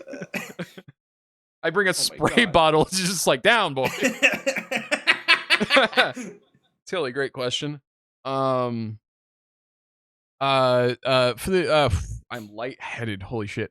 For the new viewers, how did Goofy Guys start? Trey, are you the main planner, or do the Goofy Guys take turns planning? I know there was a wedding, and they wanted to see each other more often. I think we talked about this a bunch, but just real quick, I was getting married. I had a bachelor party with all my best friends in the world. And the next year I was like, man, I miss those guys. Can you only hang out with a bunch of men and party plan when you get married? And I was like, I think that's what most men do. And then they see each other at their funeral. I don't want to do that. I'm going to tell them all to come back for this talent show. And then we did that. And that was great. And this year, much like the Mormon church, we've allowed women to attend. Yeah, I know. Pretty crazy stuff. We're very progressive, the Goofy Guy Gathering. We've expanded our members a whole 3 people this year. So we're really thriving. I do most of the planning. Bryant does the hosting though, because he has the largest house. And most of us are kind of closer to him, with the exception of Kyle, obviously being in Oklahoma. So yeah, Bryant hosts the house, does the food, but I have to DM all the assholes over months and get them to DM me back and figure out the calendars. Wait. Galaxy says a really specific question. And I don't know never would put beans on toast. It's disgusting. Real quick. Goofy Guy, have you started your presentation? You officially have 17 days. I got time. Okay. Just double checking. And make sure you have a way to present it. Okay. Galaxy says, really specific question. I don't know if either of you have done it. What is the worst game you have 100% completed? You really did not like doing it, but you did it anyway. It could be for a game you liked or a game you didn't like. If you haven't done that before, then what's the best experience you've had to complete a game? Okay, but first, 100% doesn't mean I assume that I never shoot. Just beat a game that I did not like. Okay. Do you have an answer? You probably have an answer. You've played so much. I tried to 100% it, and it was a miserable experience, and I stopped. It was probably Crash Bandicoot 4. Ooh. It's probably like one of the hardest games to 100%. Like, it's just a miserable... Like, anybody who's beaten the game... Because if you beat the game, you had a good time, and then everybody tells you stop. Like, don't try to 100% it. Don't try it. It's like climbing up a little hill, and you're like, that was fun, and then right behind it is like Mount Everest, but it's on fire. I tried to get into speedrunning Crash Bandicoot at one point, because sometimes you're like, boy, I like this game, I should get into the speedrunning community, which sometimes that's why you should speedrun. Crash Bandicoot, though, you speedrun that because you hate yourself. Yeah. Love Crash Bandicoot, though. Good stuff. I'm gonna be honest. Back when I streamed regularly, I was quite the sellout. I was sponsored by many games, and statistically, not all great. Many not great. Some people were kind of giving me like $60 video games. And it's like, boy, I really gotta see this through. God, let me think. I'm trying to think of a specific one, though. I actually liked Raid Shadow Legends, contrary to popular belief. I got sponsored by them 4 different times. And between each sponsorship, I would play it every night still. I never did the microtransactions. I was very proud of that. God, game that I 100%ed, but just despised it. I don't know. I usually know very quickly if I hate a game, and then I just never play it again. As a kid, it would be different, because your parents every 6 months maybe would get you a $60 game, and that's what you had. So that was the game you played. I really didn't like Sunset Overdrive. I don't know if it wasn't for... Now people are like, wow, what a gem of the Xbox era. But at the time, I was like, this kind of sucks, dude. Oh! Halo Wars. Yeah. Because as a kid, all the trailers, cinematics. And I'd have good access to the internet. So I go, oh, I liked Halo. Oh, I liked Halo 3. I like Halo Reach. And then they released this trailer.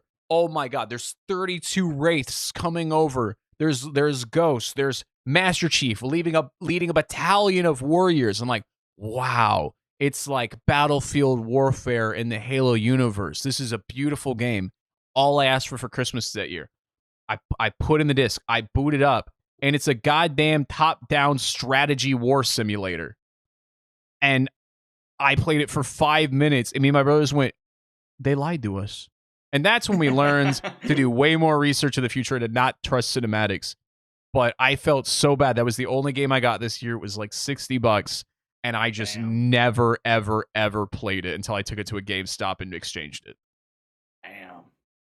God, that was so depressing. I'm sure some people like that game, but it's just not what I wanted. Best experience I've had completing a game?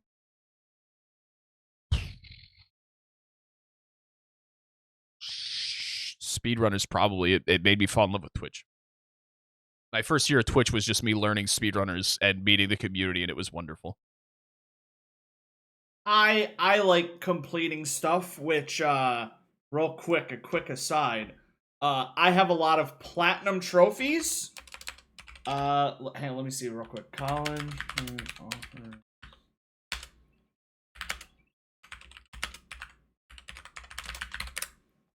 Let me see if I can. Okay. So this was kind of blown up online because of what they offer. Here we go. There is a college, the University of Silicon Valley, and I'll link it here, that offers money towards scholarships if you've done certain video game challenges.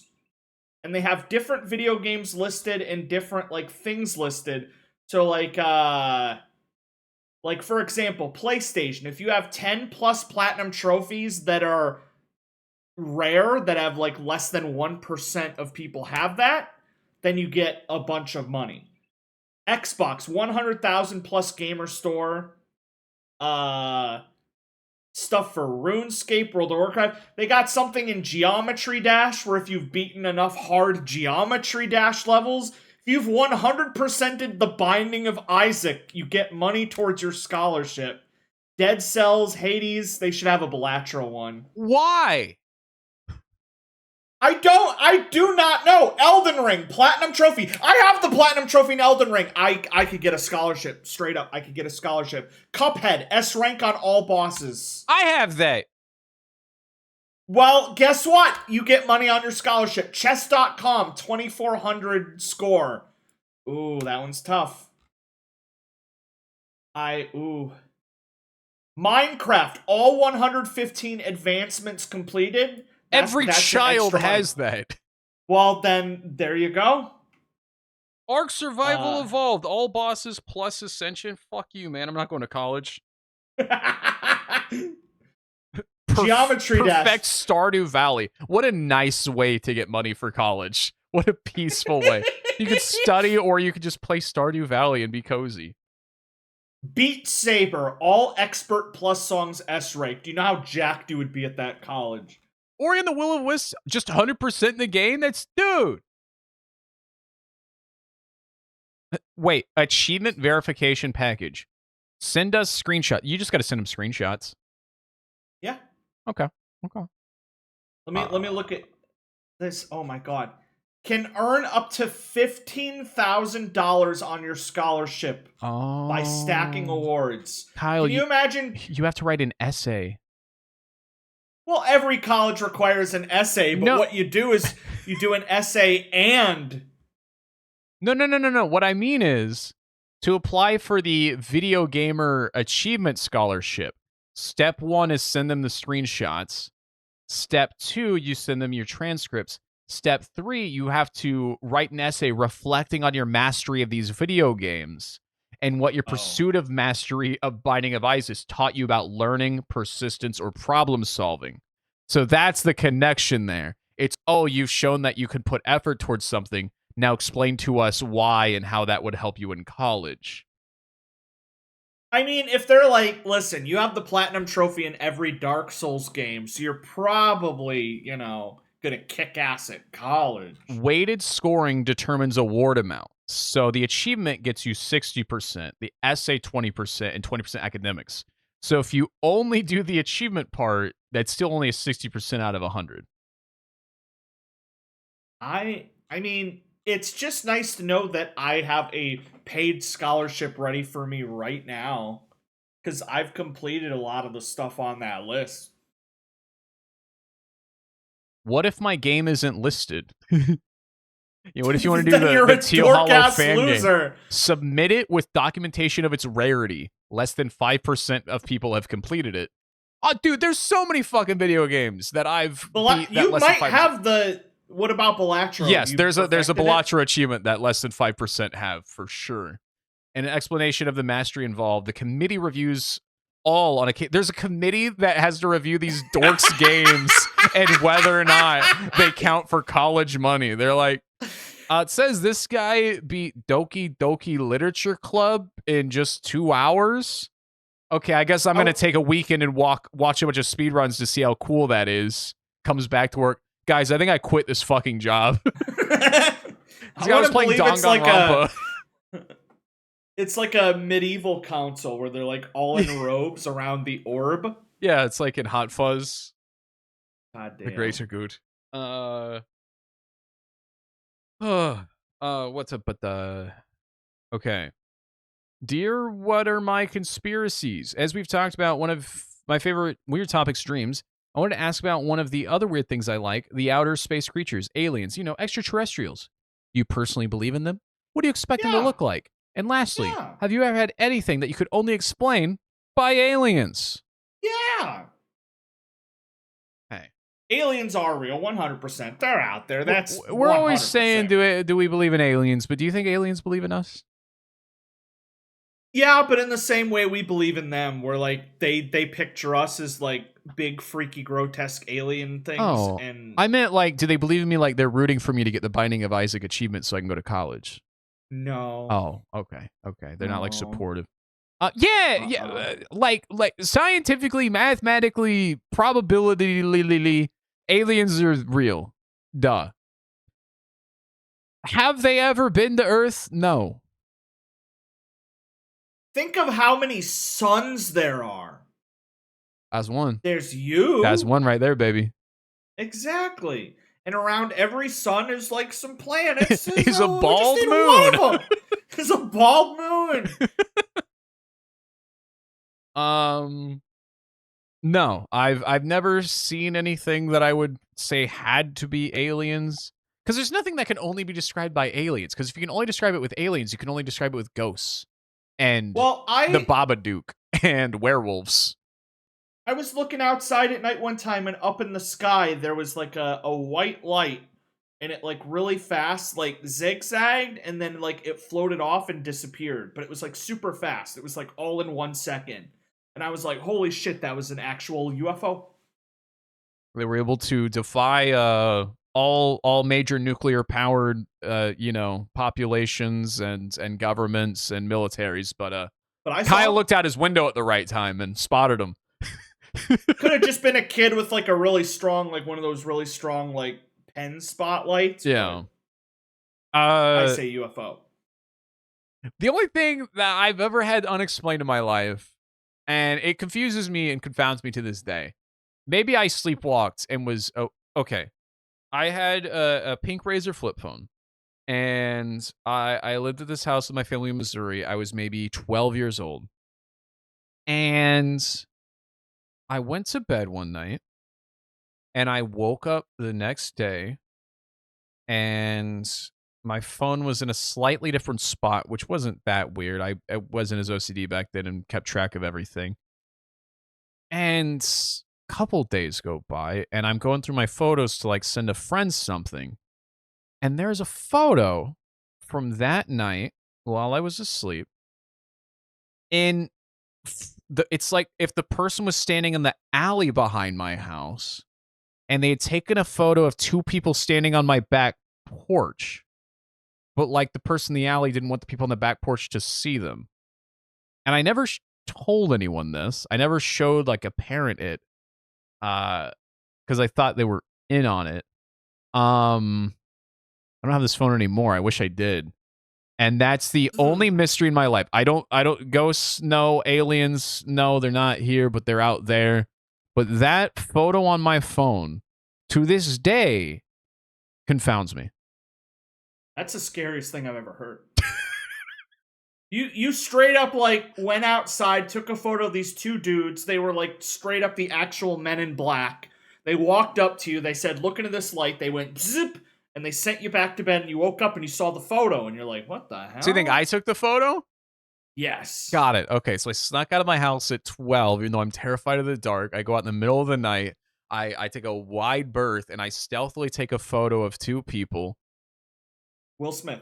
Yeah, and then I get back inside and I go back to bed, and then I find the it's the only thing I can't explain in the universe, and I don't think I'll ever have an explanation. It would be weird if aliens did that. It'd be weird if ghosts did that. Maybe it was a prank and I never said anything, so they were like, I guess Trey deleted the photo and is being an asshole or something. Maybe some family member will watch this pod and they'll be like, oh, finally, the payoff for that bit. But that's the only thing in my life that I just could not possibly explain. I've seen shooting stars. I've seen some weird things, but they have plausible explanations way before you get to aliens and ghosts. I love that most people that think they have ghosts, you just get them a carbon monoxide detector and they realize they're being deathly poisoned and then they never see a ghost again. Yeah. There was this great Reddit story of this guy that was like, every morning I wake up and I go to my computer and there's sticky notes all over my computer, new ones. Random numbers are written, reminders, things that I've never said before, appointments that were made. I'm finding food taken out of my fridge that I never made and then also never ate. And then the top Reddit comment was like, dude, you have carbon monoxide poisoning.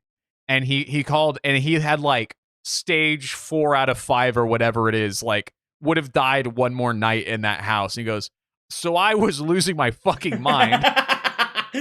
Yeah, anytime somebody tells me that stuff, I'm like, get a carbon monoxide detector first. And then we'll talk. Ugh. I can never imagine. And then people also have hallucinations. Sometimes the brain just lies to you. If I ever had a hallucination, fuck that, man. People have told, I guess, sleep paralysis, but I've heard people that, like, just walking around and like, oh yeah, there's Dave over there. That sounds awful. I would hate to hallucinate. Have you ever hallucinated? Yes. What did you hallucinate? Mainly from just staying up too long. I had some of those sleepy brain dreams for a second, hallucinations. Those are fun, though. Ugh. Drago says, when I was younger, I think late at night, I saw an alien in my window. No, that was a child predator. That was way above ground level. Okay, that was Santa. I want to see what you two have to say. So they have a window way above ground level, and they see a face or an alien or some sort of humanoid head looking through their window. I would open it and go on their forehead. It's got to be an owl, right? Yeah, like 99.99% owl. Have you ever seen an owl in the middle of the night? I would think aliens and ghosts. They're fucking terrifying. They're so cute in the daytime, but if you ever see an owl at night when the moonlight hits its hollow eyes, fuck that. I almost got chased by an owl. Not a fan of that, man. Don't do that. All right. So those were all that I had from last week. Let me go to some of the new stuff. What we got here? Hour 46. Okay, I can get through a couple more. Keep sending WAMOPOD at gmail.com. Comment on Discord, comment on Spotify, comment on YouTube. We'll get to them eventually, I promise. All right, back to the Ask Us Anything.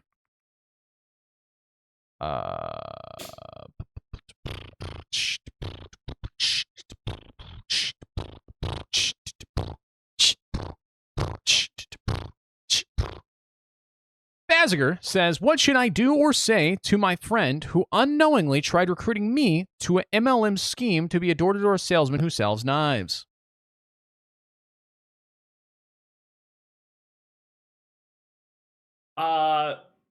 Pyramid pyramid scheme. Me when I go to Egypt. Listen, it depends. Oh, it depends how high up you are on that pyramid. If your friend made the knives and wants to get people, hop in, buddy. You gonna be rich. But if you at the bottom of that pyramid, just tell them, listen, man, it ain't gonna. I think what Baz is trying to say is their friend doesn't know they're in a pyramid scheme. Here's the thing. Whether people know or not, once you're in, you're in. That's what's fucked about it. It doesn't really help them to know. They know that they have $2,000 in goddamn knives that they need to sell or they'll be in debt. So don't take it personally when they try to sell it. Like, people are always like, they're trying to pyramid scheme me. And it's like, dude, they're trying not to go into crippling debt after a mistake they made. They are desperately trying to find anybody to pawn these, because there's no other way out of it once you're there. It sucks. Many people make this mistake. I wish there was better education about it. There's always a new one. Sensi's was a big one. I knew so many Sensi people for the longest time. The Mary Kay makeup people. Tupperware, I'm pretty sure, started as a huge pyramid scheme. Vacuum salesmen's. Because I had to remember. It's so funny to me, the idea that, like, at some point somebody had the brilliant idea of taking pyramid scheme, and they're like, we're just going to rename it. Too many people know about pyramid schemes, so we're going to rename it into something a little less scary. And then they changed it into multi-level marketing. And it's a pyramid that they use to describe it. The first level is the one person, and then you got 2 levels below that, and then 3 levels below that. It's multi-levels. And yeah, the Always Sunny episode does it so good. Because you're not supposed to sell the knives to a person. You're supposed to sell the knives in bulk to a person so they can sell the knives in bulk to a person. Nobody at any point is meant to use the knives. Probably, I've always been polite because either they know and they know they're fucked, or they don't know and you're probably not going to be able to. And then it's the same thing. I've always been like, hey, sorry, don't have the money. Thanks for thinking of me or whatever. Because I always I either feel bad that they know or I feel bad that they don't know. Unless they come in my house and show that you can cut through a shoe.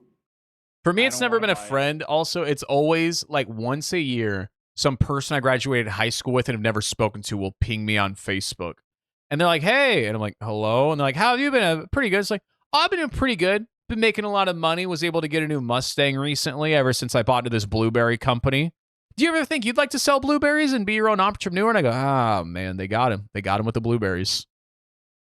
That's why I usually will never answer a message that just says, hey. I'm too curious. If anybody ever, exactly. If anybody ever DM someone, always just in your first sentence be like, hi, and then hit them with the question, or say hi and then start a conversation. But when you just hit them with a hi or a hey, I'm like, oh, this is a setup. Something's being set up. Hey, are you awake? Well, if I respond, asshole.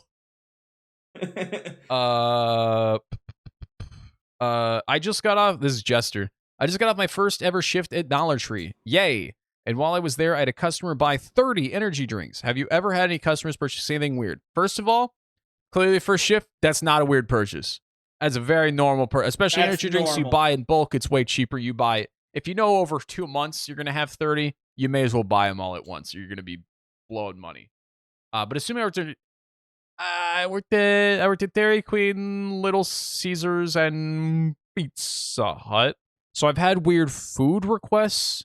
I was at Taco Bell the other day that I was waiting for my food, and this asshole comes in, and he's like, hey, I have a ton of allergies. What can I eat here? Which is always, he's like 60. He's had these allergies. Taco Bell's existed. We all know what Taco Bell has. And she goes, what are your allergies? And he goes, okay. I can't have red meat.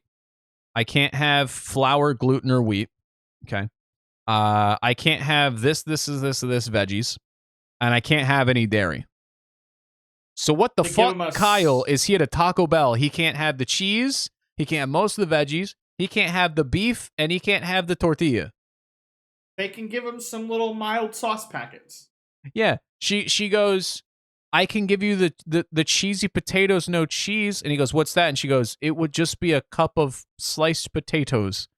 And he goes, that's all you got? And he was like, it's like, you have these boundaries, and you're at not a Mexican, but a Taco Bell at least. But I've seen this happen at so many places. It's like, it's the same thing when I go to McDonald's and somebody stops to look at the menu, like something new is there. Like it's not McNugget, Big Mac, fries, McChicken, and burger. Move on. I don't know. If McDonald's does add something, it's going to be crazy. I want to just check. They added the big arch burger. That was mid. Anything, they've never added anything and blown me away.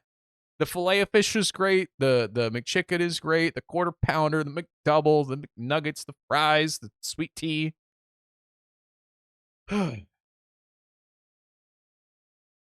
Anyway, what about you? What's the weirdest request you've had from a person? Customer. I've never worked a job where I make something for someone, so you never had a weird. You never had a patron at Dave & Buster's be like, "Hey, can you hold my cocaine while I go to the bathroom?" Or like, "Hey, somebody just smeared poop on the wall." Like, there's never been one weird like request or concern that a person's come up to you with. I had a patron ask me to get them some coffee mixed with orange Fanta. They said it was their favorite drink. And that kind of scared me a little bit that person exists. Dude, that's way worse than my weird photo on my old phone. That's way worse. Now that's aliens, man. You met a lizard person. I had to go craft that concoction for them. God, they have fucking orange citrus and coffee, and then they brush their teeth with mint afterwards. And their teeth are sizzling. God. Well, we've got a little thing to film, a little WAMO Wednesday fridge review. So I think that is going to be it for the pod. That is a tight 2 hours. We got some of the audience questions. Let you know about our terrible, no good, very bad weeks. Kyle, what else do you want to say to the audience? WAMO! Like, comment. Like the comments. Submit. Subscribe. Buy some Cheez-Its. God, I want some Cheez-Its. Check your blood pressures. Yeah. Go to the doctor. Definitely. Goodbye. Bye-bye.